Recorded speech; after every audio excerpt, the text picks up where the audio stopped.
काल राज ठाकरे आणि शिवसेनेचे नेते तसेच उपमुख्यमंत्री एकनाथ शिंदे यांची भेट झाली आहे आणि ही भेट झाल्यावर एकनाथ शिंदे म्हणतात राज ठाकरे यांचे विचार आमच्याशी मिळते जुळते आहेत आणि जर दोन्ही पक्षात वैचारिक मतभेद नाहीये, त्यांचे विचार मिळते जुळते आहेत, अशात त्यांचे नेते एकमेकांशी भेट घेतायत, स्नेहभोजन करतायत, कधी एकमेकांवर टीका करताना दिसत नाही, मग हे सर्व पालिका निवडणुकीत युतीचे संकेत समजायचे का? सध्या कसं आहे, एकनाथ शिंदे आणि राज ठाकरे यांची भेट झाली आहे आणि त्यानंतर ही भेट सध्या महाराष्ट्राच्या राजकारणात खूप गाजते. ही भेट का घडली आहे, यात काय चर्चा झाली आहे, यामागे काय राजकारण आहे आणि याचा आगामी मुंबई महापालिका निवडणुकीशी काय संबंध आहे, हे सगळं आज आपण या व्हिडिओमधून सविस्तर जाणून घेऊया. माझं नाव ओमकार साळवी आणि आपण या विषयाला सुरुवात करूया. महाराष्ट्राच्या राजकारणाला आता नवं वळण देणारी एक मोठी घडामोड काल घडली. महाराष्ट्राचे उपमुख्यमंत्री आणि शिवसेनेचे मुख्य नेते एकनाथ शिंदे यांनी मनसे अध्यक्ष राज ठाकरे यांची भेट घेतली. ही भेट कुठे झाली तर राज ठाकरे यांच्या मुंबईतील शिवतीर्थ या निवासस्थानी. अशी माहिती मिळते की राज ठाकरे यांनी एकनाथ शिंदे यांच्यासाठी खास स्नेहभोजनाचं आयोजन केलं होतं आणि या भोजनासाठी एकनाथ शिंदे यांच्या सोबत त्यांचे विश्वासू नेते आणि राज्याचे मंत्री उदय सामंत हे देखील शिवतीर्थ बंगल्यावर उपस्थित होते. या भेटीचा एक व्हिडिओ देखील समोर आलाय, ज्यात राज ठाकरे एकनाथ शिंदे यांचं पुष्पगुच्छ देऊन स्वागत करताना दिसतंय. यावेळी मनसेचे नेते संदीप देशपांडे, अमेय खोपकर, अभिजित पानसे आणि राज ठाकरे यांचे पुत्र अमित ठाकरे हे सुद्धा तिथे हजर होते. ही झाली कालची पार्श्वभूमी. आता थोडं मागे जाऊया. आता ही भेट अचानक घडली आहे का तर नाही. याआधी महायुतीच्या नेत्यांनी ठाकरेंबरोबर अशा भेटीगाठी केल्यात. काही दिवसांपूर्वीच देवेंद्र फडणवीस यांनी राज ठाकरे यांच्या शिवतीर्थ निवासस्थानी जाऊन त्यांची भेट घेतली होती. त्याचबरोबर शिवसेना शिंदे गटाचे नेते मंत्री उदय सामंत यांनी देखील गेल्या काही दिवसांमध्ये 2 वेळा राज ठाकरे यांच्याशी भेटीगाठी केल्या. उदय सामंत यांनी या भेटी शासकीय कामकाजासाठी असल्याचं सांगितलंय. आता तुम्ही म्हणाल जाऊ द्या, भेटत असतील एकमेकांना जेवणाला वगैरे, पण आपण या भेटीचं टायमिंग बघूया ना, कारण या भेटीचं टायमिंग अत्यंत महत्वाचं आहे. का तर सध्या महायुती सरकारमध्ये एकनाथ शिंदे यांना डावललं जात असल्याची चर्चा सातत्याने समोर येते. असंही बोललं जातंय की एकनाथ शिंदे यांनी नुकतंच केंद्रीय गृहमंत्री अमित शाह यांच्याकडे उपमुख्यमंत्री अजित पवार यांच्याबाबत आणि त्यांच्याकडे असलेल्या अर्थ खात्याबाबत तक्रार केली होती. मग काही माध्यमांनी अशा देखील बातम्या चालवल्यात की महायुती आणि एकनाथ शिंदे यांच्यात नाराजी नाट्य सुरू आहे. आता राजकीय विश्लेषक म्हणतात निवडणूक झाल्यापासून शिंदेंना महायुतीत जी जागा हवी आहे ती मिळाली नाहीये. या सगळ्या घडामोडींच्या पार्श्वभूमीवर जर उद्या कोण सोबती हवा असेल, ज्याच्याबरोबर युती करायची झाली, तर कोणतरी पर्याय असायला हवा, म्हणूनच शिंदे राज ठाकरेंना जवळ करतायत. आता राजकीय विश्वात चर्चा तर होतच राहणार, पण एकनाथ शिंदे यांनी या भेटीनंतर म्हटलंय की ही भेट केवळ आणि केवळ सदिच्छा भेट होती. राज ठाकरे यांनी मला स्नेहभोजनाचं निमंत्रण दिलं होतं आणि त्यासाठी मी गेलो होतो. गेल्या 1-2 महिन्यांपासून आमचं भेटायचं आणि गप्पा मारायचं ठरलं होतं. या भेटीत आम्ही बाळासाहेब ठाकरे यांच्या आठवणींना उजाळा दिला आणि आम्ही एकत्र काम केलंय, त्यामुळे जुन्या गोष्टींवर चर्चा झाली.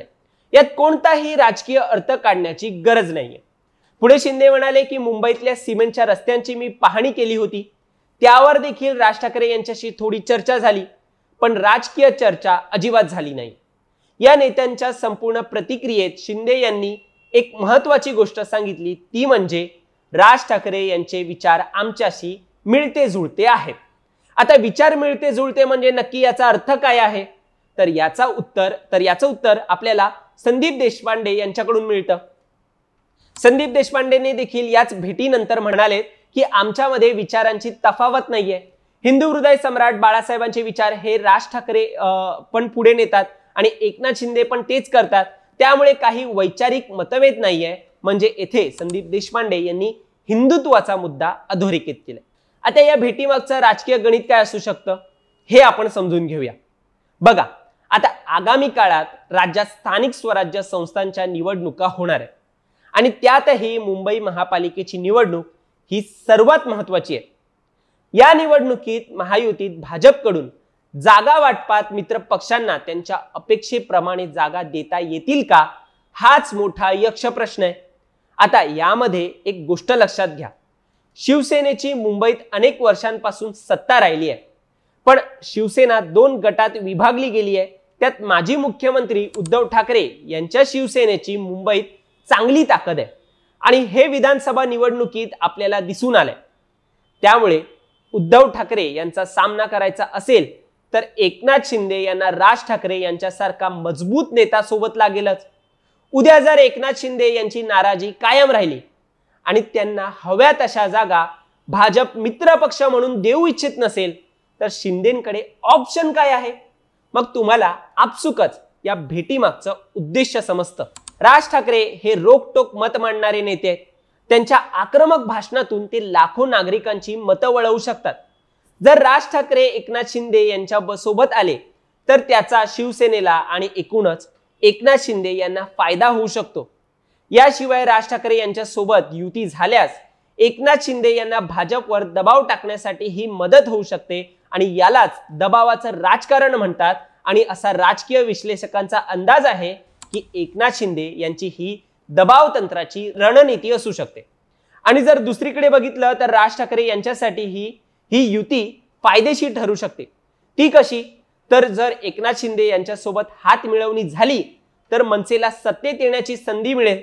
यामुळे मनसेची ताकद वाढेल आणि पक्षाला नवं बळ मिळेल. माहीम विधानसभा निवडणुकीत राज ठाकरे यांचा मुलगा अमित ठाकरे यांचा पराभव झाला होता आणि त्यानंतर शिंदे आणि राज ठाकरे यांच्यात काहीसा दुरावा निर्माण झाल्याची चर्चा होती. पण या भेटीनं त्या सगळ्या चर्चांना पूर्ण विराम मिळालाय. आता उदय सामंत यांनी देखील यावर प्रतिक्रिया दिली आहे. ते म्हणालेत की मी एका वेगळ्या कार्यक्रमात होतो पण अचानक फोन आला आणि मी इथे आलो. हे म्हणताना त्यांनी एक सूचक वक्तव्य केलंय. जर मनसे आणि शिवसेनेची युती झाली तर आम्हाला नक्कीच आनंद होईल.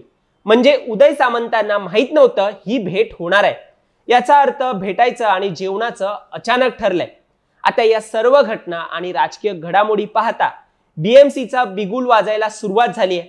यात कोणता पक्ष कुठे जातो आणि कोण कुणाबरोबर युती करतो आणि कोण एकला चलोचा नारा देतो हे बघण्यासारखं असणार आहे. आता या भेटीमुळे युतीचे संकेत मिळालेत, ही चर्चा सुरू झाली आहे आणि ती चर्चा का सुरू झाली आहे, कशी सुरू झाली आहे हे मी तुम्हाला सांगण्याचा प्रयत्न केलाय. त्यामुळे असेच नवनवीन भेटीगाठी आणि राजकीय घडामोडी पुढील भविष्यात देखील घडणार आहेत. आणि त्या भेटीमागचं राजकारण जर जाणून घ्यायचं असेल तर आमच्या चॅनलला नक्की सबस्क्राईब करा, कारण असे माहितीपूर्ण व्हिडिओ आम्ही तुमच्यासाठी नेहमी घेऊन येत असतो. धन्यवाद.